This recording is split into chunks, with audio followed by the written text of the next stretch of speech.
morning, everyone. Good morning. I'm so excited to see all of these lovely faces. It's wonderful having you on our campus.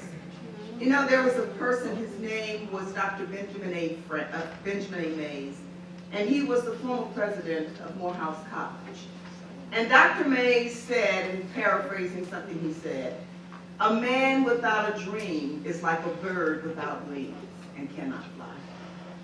And that says a lot about what you're doing and what you're going to do as you think about pursuing your dreams. And whether you want to become an entrepreneur or whether or not you want to work for someone, but you have to have the dream. You have to have the passion. You have to have the desire that you want to be more than what you are. And that will be the thing that will carry you when all else fails, your determination.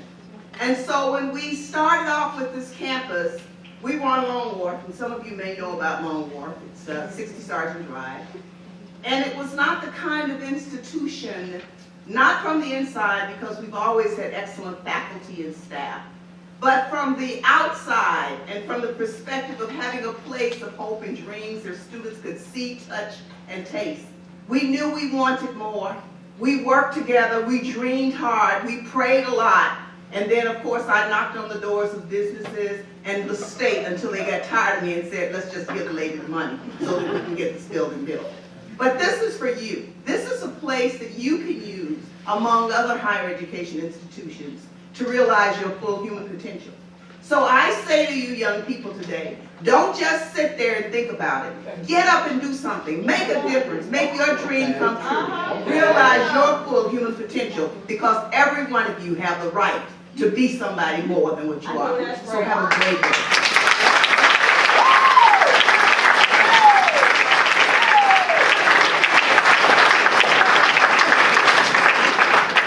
Thank you, and very well said. I don't know how I'm supposed to follow with that, but I'll do my best. I was talking about passion, and to be short and sweet here, I had terrible leadership when I got out of the military. These businesses I was working for, and I would sit there and scratch my head, and I'm like, what are they doing? Well, are they really running this business this way? Anyways, as a personal trainer, I was making the gym regularly $10,000, $12,000, $15,000 a month. And I thought to myself, how am I only walking out of this with $2,000, $3,000 a month? What is this? So I decided to go into business for myself. And I thought maybe that $10,000, $12,000, $15,000 would immediately be there. It wasn't. But needless to say, that was probably what started me on my path, wanting to reap the fruit of my wounds, if you will. If that makes sense? Right? Okay, awesome. Next, we'll ask the panel again, what would you change or do differently on your startup? Who would like to start with this question? Anyone in particular?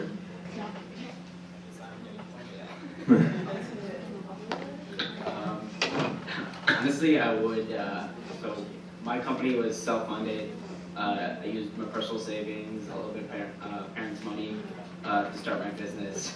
And if I were to do it again, I wouldn't do it that way. I would start with a lot more money, because it's definitely been a struggle self-funding a business and getting it going. You know, the old adage is start with 3 times as much as you think, and it's going to take 3 times as long as you think.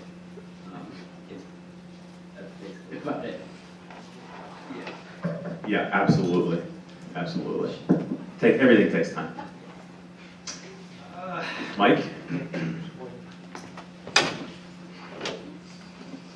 What would I do differently? It's a really hard question to ask. You know, you spoke about hindsight.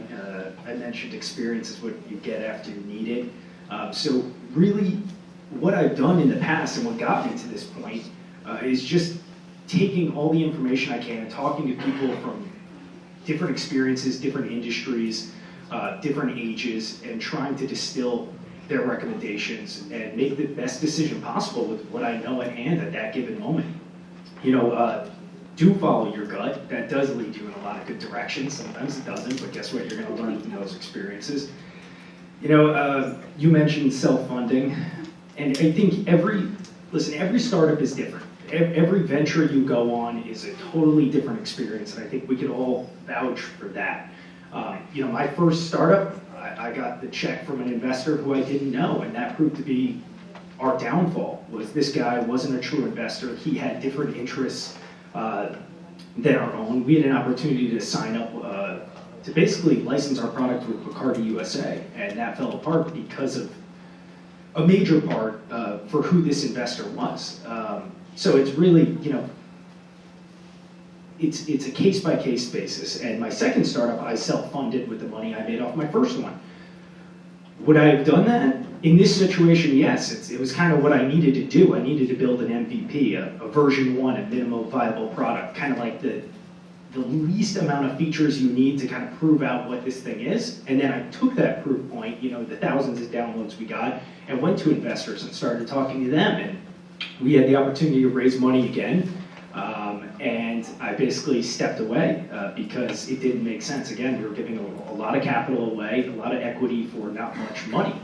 So now I started selling to hospitals to start making some money off the get-go, kind of increase our value, and then we can go back. So it's hard to say what I would do differently. I think everything gets you to where you need to be, and then, if it's a mistake, guess what? You're going to learn from it and then pivot from that point on. So just go down the road, fall into the pitfalls, learn from them, and just get back up and keep going. And surround yourself with people that know what they're doing so they can help you along that path.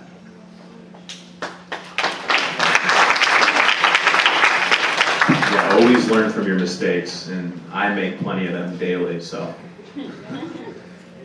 Yeah. Lendia?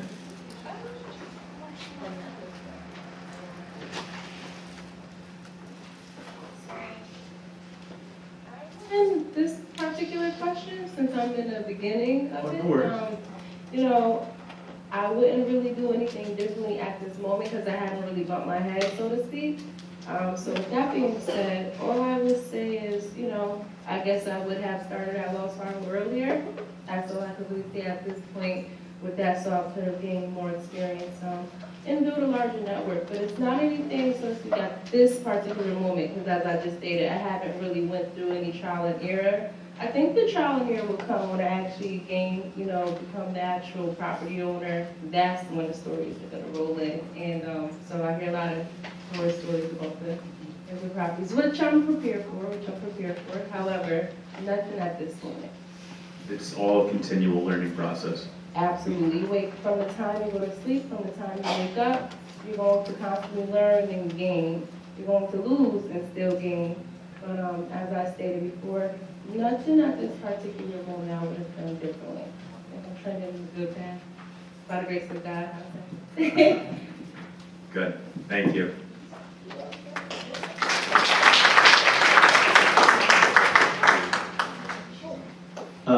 I'd say the one thing I would probably do differently in my business, had I done it all over again, is similar to what Mike was talking about with investors, is as an entrepreneur you have the opportunity to capture it, and also what Chris was talking about, going from, his gym was making $12,000, he's making $2,000, right? And so I think as an entrepreneur you have the unique opportunity to capture more of the pie, and when I say the pie, I mean all revenue generated. And so as an entrepreneur, you're going to have a lot of people coming to you, whether it's partners, licensors, investors, etc., who are going to see the value that you're creating and all the revenue that you're generating and try to capture your pie by either incentivizing you by offering an investment or licensing deals or whatever it may be. And as an entrepreneur, I think, so I'll give you an example. One thing that I did was I licensed out my online courses to a company for a couple years. Luckily that deal's no longer there, but I was only making about 17% of the revenue when I generated the course, and as an entrepreneur I should have been making 80%, I think, right? And so I think you always want to be very cognizant of how much you're getting of the entire revenue pie. Does that make sense? Absolutely, yeah. No, excellent, and to capitalize on what you're saying, I have employees now, and I make 80% of the revenue that they bring in is mine. And it's not about money, but I absolutely agree with those percentages. And to kind of add two things quickly. Two things I would have done differently. One, I would have marketed heavily.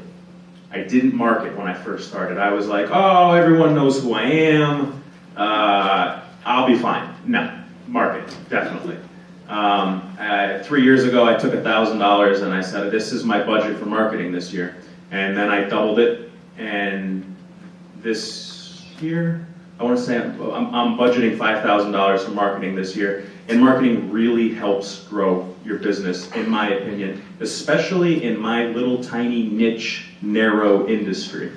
So marketing is one. Oh, question. Yeah, just for the students, when you say marketing, can you explain what some of the marketing items are that you purchased at $5,000? To my industry? Yes. My industry is so small that I spend the majority of my marketing on clothing, honestly. I put t-shirts on my athletes. I put hoodies on them, sweatpants. I got a call from a client yesterday who hired me, well, now a client who hired me. I saw one of your athletes walking around Milford Whole Foods. I went on the hashtag, I found your Instagram, I found your contact information, I'm on the phone with you. So if it costs me $1,000 to produce 20 shirts and 20 tank tops and 20 hoodies, one person hiring me will pay for that entire batch, if not more. Yeah, go ahead. Oh, I put my CW Fit on all of my clothing. My business is CW Fit LLC, but I just leave the LLC off. I find that hashtags is generating a large amount of revenue right now, especially in my industry. I actually didn't put any of the graphics up because I didn't want to like hit you guys as like potential customers, but it's hashtag Team CW Fit, and I am making a good amount of money off that everywhere. Does that answer the questions? And then the other thing, briefly, work-life balance. I've lost sight of relationships in my life because I'm so focused. 40 hours a week, I wouldn't know what to do if I only worked 40 hours a week. I'd go stir crazy. But the point is, I lost relationships in my life, whether it be friends, girlfriends, whatever, because I was so focused on work. And I'm still very focused on work, but I've learned to take time for myself and my family and my friends when needed. And that's what I would have changed from the beginning. Yeah, go ahead. You said something about marketing. So what I want to say is that when you do start your business, one of the key components is marketing, and advertisement. Every design business has a particular targeted clientele data. So with that being said, but you have to open your eyes up to it, attract them to it. You can have a magnificent business, but you would lose a lot of gross sales, a lot of clients, if you do not market and market the correct way. So you definitely want to focus on that. I'm glad that you did say something about marketing, which is very, very vital. Yeah, absolutely. Please, this is Over on the marketing train. When I started my first app, we outsourced development to Romania, which was a terrible process. And once again, I can talk to you guys all about that anytime. But it was cheap, and I didn't have much money. I was bootstrapping this business, but guess what? I needed to market it, and I didn't have $5,000 a month to spend at this point. But guess what? Social media is a beast. And I just went on Instagram, and I basically posted all day, commented on everyone's posts, got carpal tunnel, I think, from typing so much. But I got 5, 6, 7,000 downloads really quickly, just myself. And when I went to investors to tell them that, that's massive. It shows your hustle. It shows that there's a viral coefficient here, because guess what? You talk to 2,000 people, but each one brings in 1 or 2 more users. So whether you have a budget or not, there's ways to market.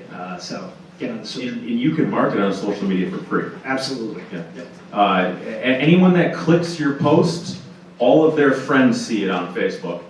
You guys know how Instagram and Facebook works. You could put a hashtag on your pictures and anyone can see it. And your friends click on hashtags and you can see it and everything that they like, and it's free. Social media is a cash cow for marketing, and the overhead is minimal, in my opinion.